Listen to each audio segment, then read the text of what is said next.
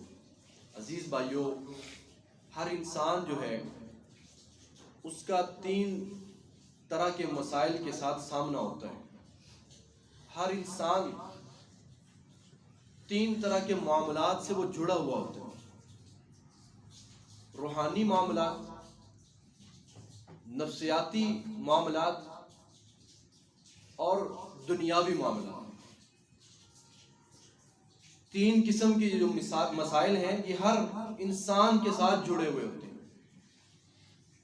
کوئی نفسیاتی طور پر ٹھیک ہوتا ہے، دنیاوی معاملات خراب ہوتے ہیں۔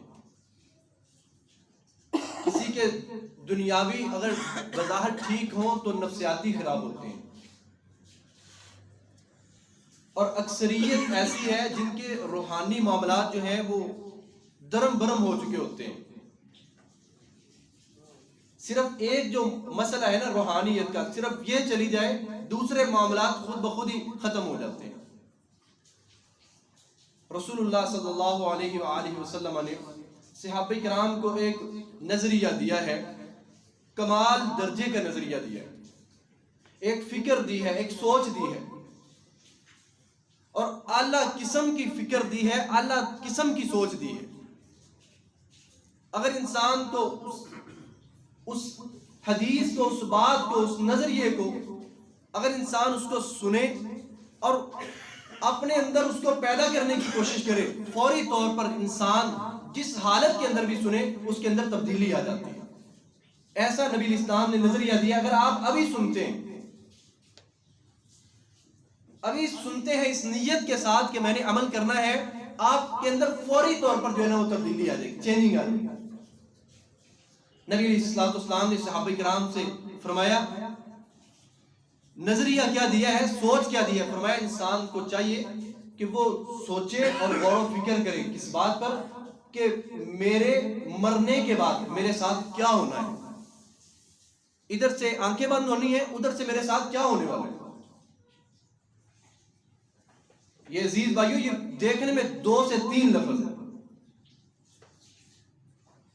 اتنی جامع ترین یہ بات ہے کہ انسان غور و فکر کرے کہ میری آنکھیں بند ہونی ہے تو میرے ساتھ ہونا کیا ہے، کیا پیش آنے والا ہے میرے ساتھ۔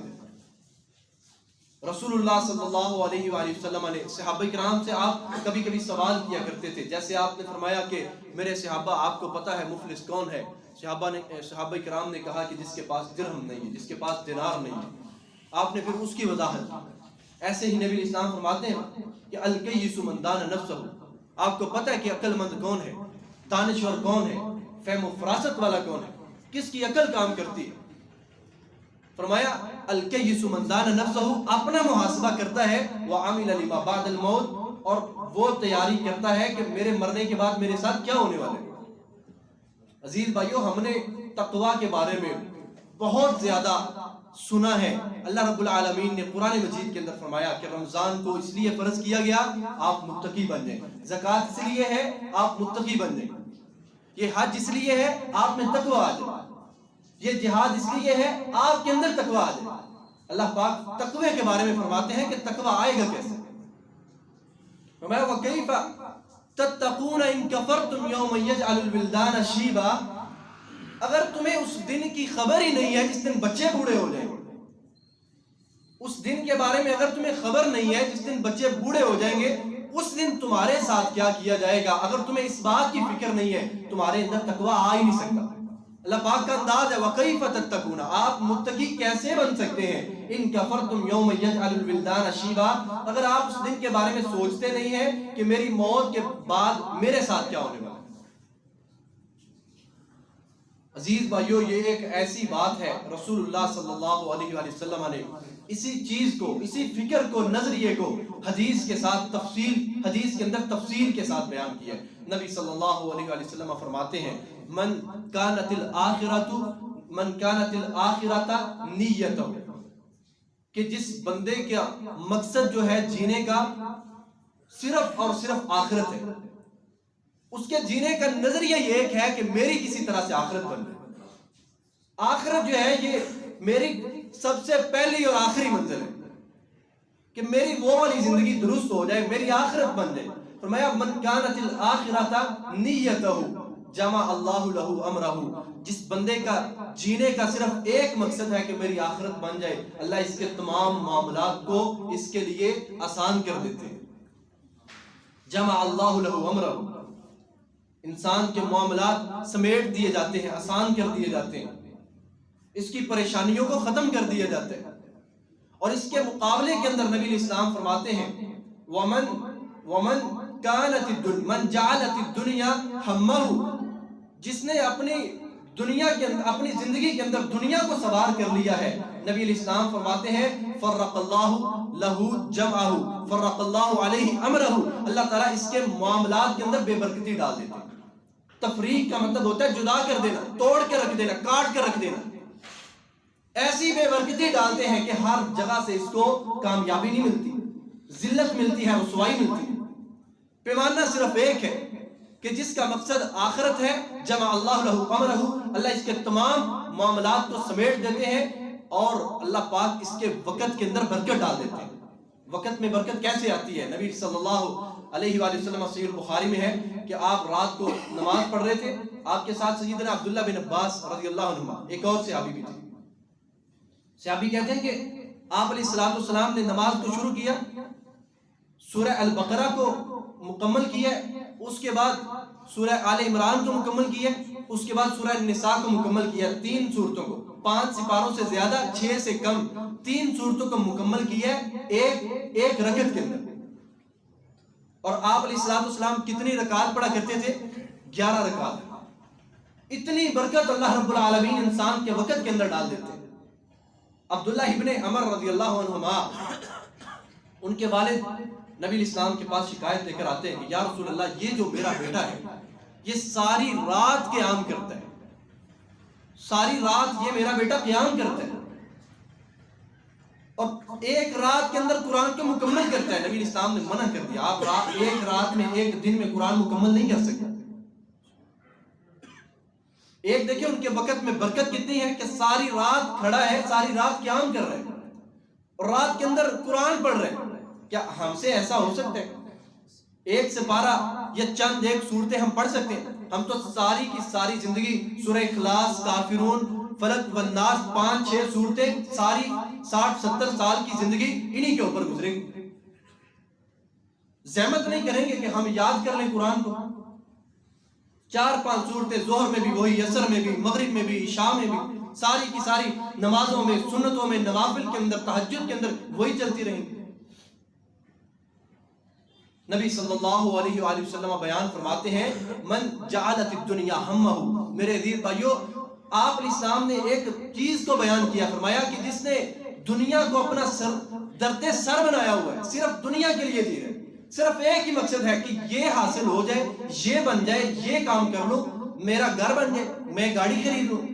کتنے لوگوں کے نظریات ہوتے ہیں، میں گھر بنا لوں پھر یہ نیکی شروع کر دوں، میں گاڑی خرید لوں پھر یہ والا بھی کام شروع کر دوں، میری اولاد ہو جائے پھر میں داڑھی بھی رکھ لوں، میرا فلاں کام ہو جائے پھر میں دین کی طرف آ جاؤں. یہ اللہ پاک نے شرط نہیں رکھی. نبی علیہ السلام نے وعدہ دیا، فرمایا جس نے دنیا کے پیچھے جو بھاگا ہے، آپ نے فرمایا اللہ تعالیٰ اس کے معاملات کو اکھاڑ کے رکھ دے. یہی وجہ ہوتی ہے انسان دنیا داروں کے لیے اتنے زیادہ جتن کرتا ہے، محنتیں کرتا ہے، تہودو کرتا ہے، یہ پھر بھی راضی نہیں ہوتے، پھر بھی ناراض ہوتے ہیں. اور دوسری طرف وہ بندہ ہے اتنی تہودو نہیں کرتا، اتنی محنت نہیں کرتا، مشقت اتنی نہیں اٹھاتا، جتنا ہو سکتا ہے کرتا ہے، سارے کے سارے لوگ اس پر راضی ہوتے ہیں. کیوں؟ ثم یوزع له القبول فی الارض، اللہ کو اس سے محبت ہے اور اس محبت کی قبولیت اللہ نے لوگوں کے دلوں میں اتار دی. یہ تھوڑا بھی کرتا ہے اللہ کو پسند آ جاتا ہے، وہ ساری کی ساری وہ ایڑی چوٹی کا زور لگا لیتا ہے، دنیا والے پھر بھی خفا رہتے ہیں، ناراض رہتے ہیں. تو میرے عزیز بھائیو، اس کے پیچھے وجہ کیا ہے؟ فرمایا ایک دنیا کی طرف بھاگتا ہے، ایک آخرت کی طرف بھاگتا ہے. ایک کا جینے کا مقصد دنیا ہے، دوسرے کا آخرت ہے. نبی علیہ السلام آگے فرماتے ہیں کہ جو آخرت کی طرف بھاگتا ہے جعل اللہ غناہ فی قلبہ، اللہ اس کے دل کو غنی کر دیتے. یہ جو غنی ہونا ہے، اللہ اس کے دل میں یہ غنی ہونا رکھ دیتے ہیں. اس کا کیا مطلب ہے؟ انسان کے دل کو غنی کرنا، اس کا مطلب کیا ہے؟ میرے عزیز بھائیو، یہ دل وہ واحد چیز ہے جس کے اندر اتنی بڑی بیماریاں جنم لیتی ہیں کہ نہ انسان کی عبادت رہتی ہے، ریاضت رہتی ہے، کوئی نیکی نہیں رہتی۔ حسد ہے، بغض ہے، اناد، نفرتیں، دشمنیاں، یہ ساری کی ساری بیماریاں کہاں سے نکلتی ہیں؟ ہرس ہے، حبس ہے، یہ کہاں سے نکلتی ہیں؟ انسان کے دل سے یہ اٹھتی ہیں۔ فرمایا جو جس کا جینے کا مقصد ہی آخرت ہے، اللہ اس کے دل کو ہر چیز سے غنی کر دے گا، کوئی بیماری نہیں ہے، دل پاک ہو جاتا ہے۔ اور دوسری طرف فرمایا کہ جو دنیا کے پیچھے بھاگتا ہے، نبی علیہ السلام فرماتے ہیں جعل اللہ فقرہ بین عینیہ، اللہ اس کے ماتھے کے اوپر غربت کو، فقیری کو، محتاجی کو لکھ دیتے ہیں۔ جو مرضی اس کے پاس آ جائے اس کو سکون نہیں مل سکتا، اس کی ہرس حبس ختم ہی نہیں ہو سکتا۔ وجہ کیا ہے؟ کہ میرا مقصد آخرت ہے ہی نہیں۔ نبی صلی اللہ علیہ وسلم بیان کرتے ہیں، وضاحت کرتے ہیں اس حدیث کی، سنن ابن ماجہ کی یہ روایت